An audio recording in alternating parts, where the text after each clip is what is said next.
Oke, selamat sore, salam sehat buat kita semua, terutama buat Bapak dosen, Bapak Lazarus Jahamad sebagai pengasuh mata kuliah perencanaan dan kebijakan sosial, dan juga buat teman-teman semua, salam sehat buat kita semua.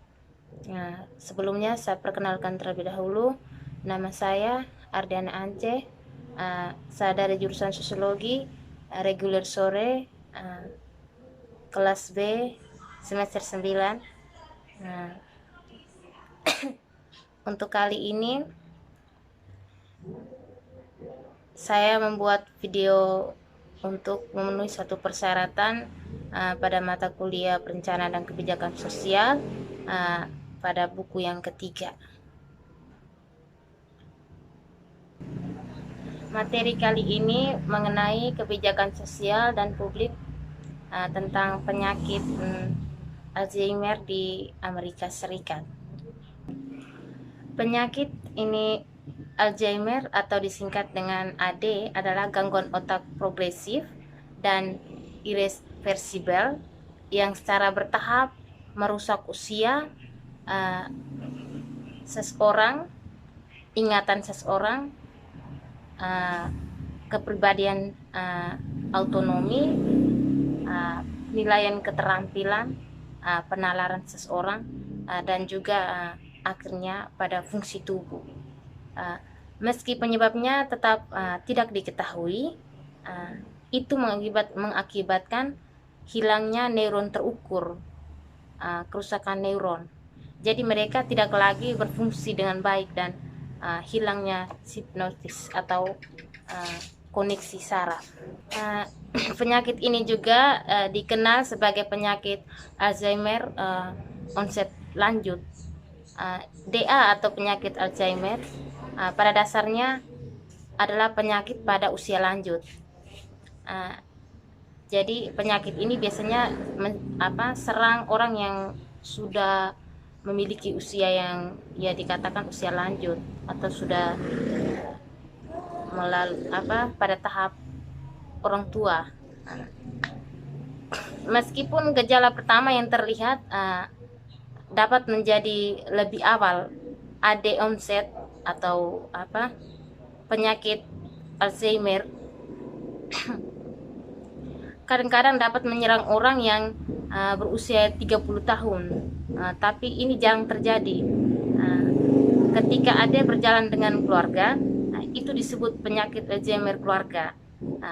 Kemudahan atau penyebab yang menjadi dasar dan faktor risiko spesifik untuk DA atau AD tetap ada. Yang berikut ini hasil kognitif.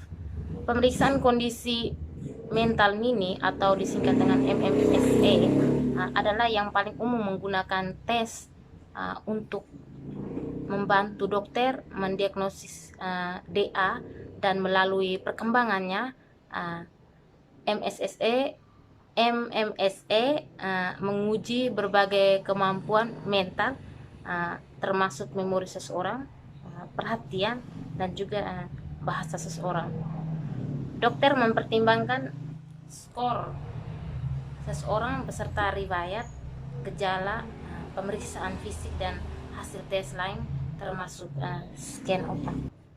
Jadi untuk memperbaiki hal ini, peneliti Kanada merancang alat QOCO untuk memungkinkan dokter melacak kognitif individu kinerja dari waktu ke waktu.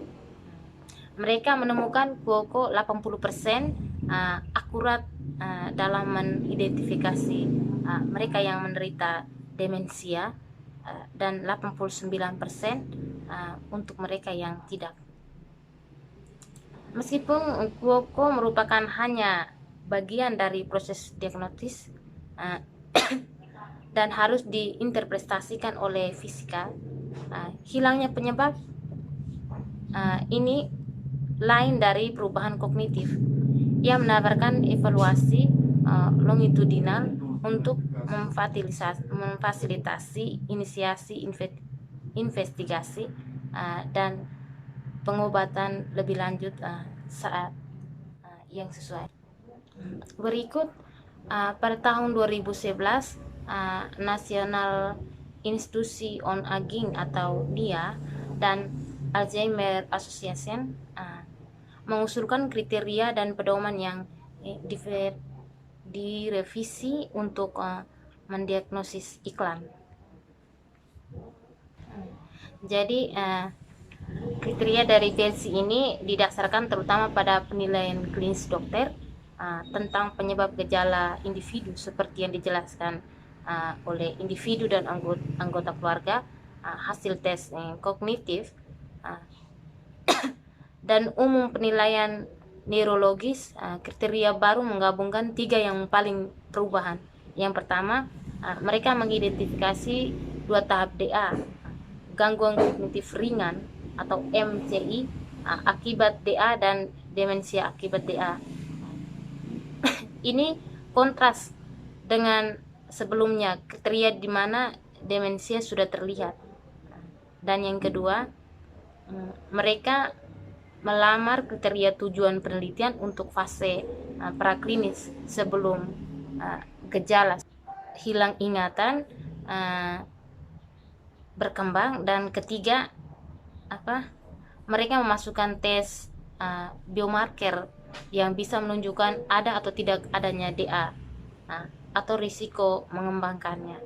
Meskipun menemukan tes yang sederhana dan murah seperti tes darah, tentu saja ideal untuk pasien dan dokter. Hingga saat ini belum ada tes yang menunjukkan akurasi. Selanjutnya, menguraikan proses perbuatan kebijakan dan kebijakan konteks penyakit. Mengapa AD berjanji untuk menjadi tantangan kebijakan? Bertahan jauh di masa depan karena prevalensi dan biaya ekonominya meningkat. Itu merinci biaya ekonomi dan sosial AD dan menggambarkan bagaimana biaya tersebut mengancam sistem perawatan kesehatan yang bangkrut kecuali kita mengembangkannya secara memadai.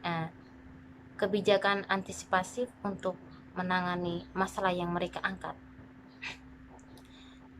Dana penelitian untuk DA dibandingkan dengan penyakit lain dan merangkum inisiatif kebijakan terbaru, komisi dan asosiasi laporan untuk menghadapi tantangan yang ditimbulkan.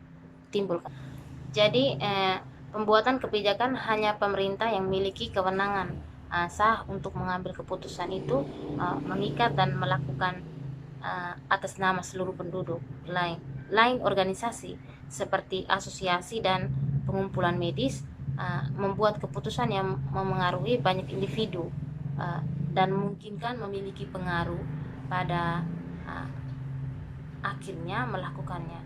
Tetapi kebijakan mereka tidak mengikat penduduk dengan kekuatan hukum.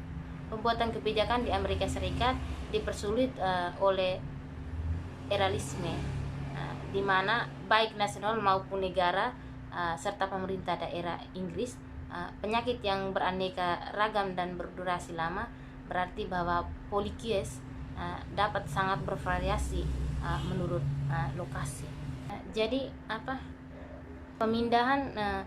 Pemindahan AD ke domain kebijakan membawa politik ke garis depan musyawarah dan perpecahan dan menempatkan penyelesaian masalah di lingkungan politik kelompok kepentingan atau memiliki kelompok kepentingan. Mengingat tingginya ekonomi, tingginya ekonomi sosial dan personal, taruhan seputar AD, konflik tidak dapat dihindari karena setiap kelompok memilikinya tuntunan sendiri. AD harus bersaing tidak hanya dengan bidang non kesehatan untuk mendapatkannya bagian dari sumber daya masyarakat, tetapi dalam persaingan untuk mendapatkan perhatian publik dan dukungan politik dengan penyebab yang sangat terorganisir seperti kanker payudara dan AIDS serta jenis demensia lain. Yang berikut, kebijakan publik dapat dikategorikan sebagai salah satu dari 3 tipe dasar, yaitu regulasi distributif atau redistributif. area kebijakan utama AD meliputi ya, yang pertama pendanaan penelitian, yang kedua perawatan kesehatan, dan ada beberapa bagian ke bawahnya nanti dijelaskan satu-satu. Jadi yang pertama tuh pendanaan penelitian. Kebijakan pendanaan sangat penting untuk penelitian tentang penyebab AD, cara mencegahnya, cara mendeteksinya secara dini dan akurat, dan juga bagaimana memperlambat dan juga jika tidak menyembuhkan itu. Yang berikut perawatan kesehatan.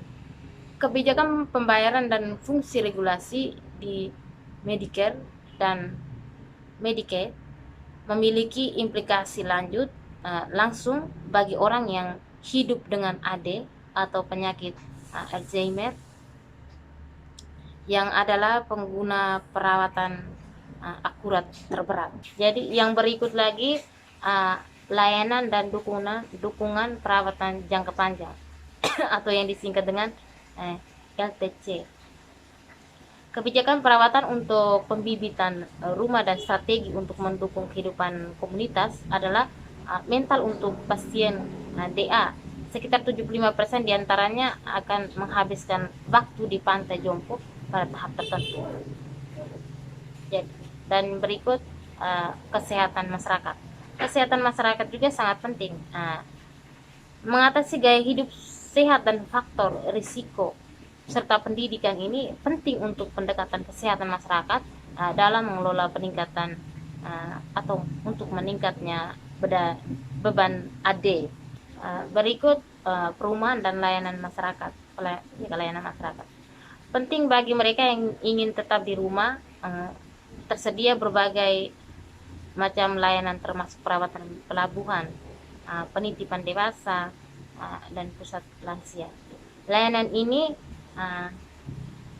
lebih murah daripada perawatan di pantai jompo, tetapi kurang terlihat oleh pembuatan kebijakan federal karena mereka terutama diatur di tingkat lokal. Selanjutnya, tenaga kerja.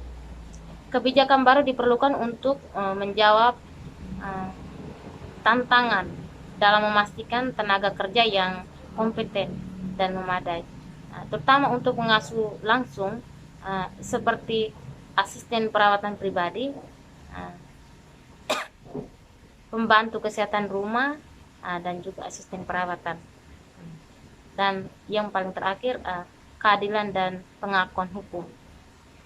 Kebijakan terkait dalam hukum dan hukum arena penegakan mengatasi masalah yang muncul dengan hakim pengganti dan kebutuhan untuk memberikan perlindungan dari eksploitasi, penyalahgunaan, dan mengabaikan penyalahgunaan pasien DA. Dengan terlalu banyak bekerja dan kelelahan pengasuh adalah masalah yang berkembang. Jadi singkatnya, beberapa masalah kebijakan utama AD yang tercakup dalam masalah ini tentang pendanaan dan prioritas penelitian, mengatur komersial minat, dukungan untuk pengasuh informal dan formal, kelembagaan versus perawatan rumah, fasilitas perawatan inovatif, perlindungan pasien DA, arahan muka, pengurangan pengobatan, dan kematian yang dibantu dokter. Oke, video kali ini sampai di sini saja. Terima kasih atas waktu dan kesempatan yang dari Bapak dosen untuk kami untuk menjelaskan beberapa materi yang harus